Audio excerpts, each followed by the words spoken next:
Bəlkə ağlına gəlir belə olacaq. Baba deyir sürəti azaldım bax. Görsən yazır ki sürəti. Elə də qorxulu deyil.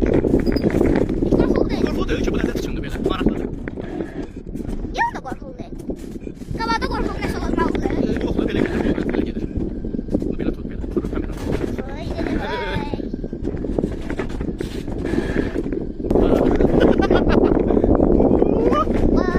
Qəşəngdir.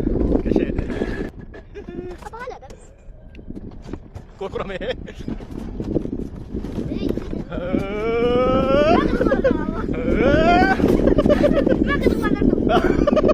Tamam belə döngələrdə gələ yavaşlasın.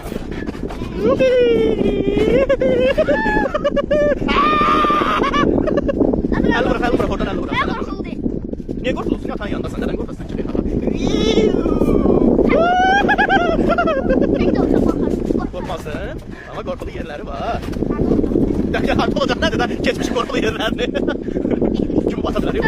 Sən də bilirsən qorxacam mən, hə? Mən yox, mən bildim, sən qorxaq deyilsən. Sən qorxaq deyilsən. Buna bax, buna bax, buna bax. Yox. Oy Allah, bu nədir?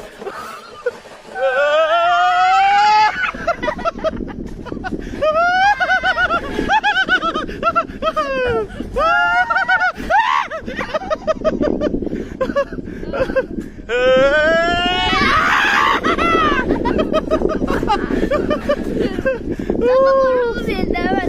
Nə qorxulu deyil, özümü batırmışam. Mən də soğuk keçmirəm. Ay da, bu nədir, ay da. Buna bax, deyirsən, ilə sazaq bax. O, təhlükəli, ən təhlükəli yerlərdən biridir.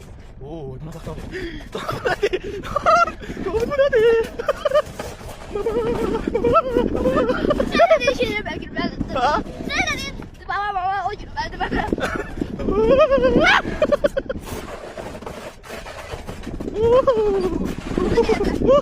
Aa, çatır değil. Qaz bas da. Hadi yorum kafası. Kafana geçme. Ay yok.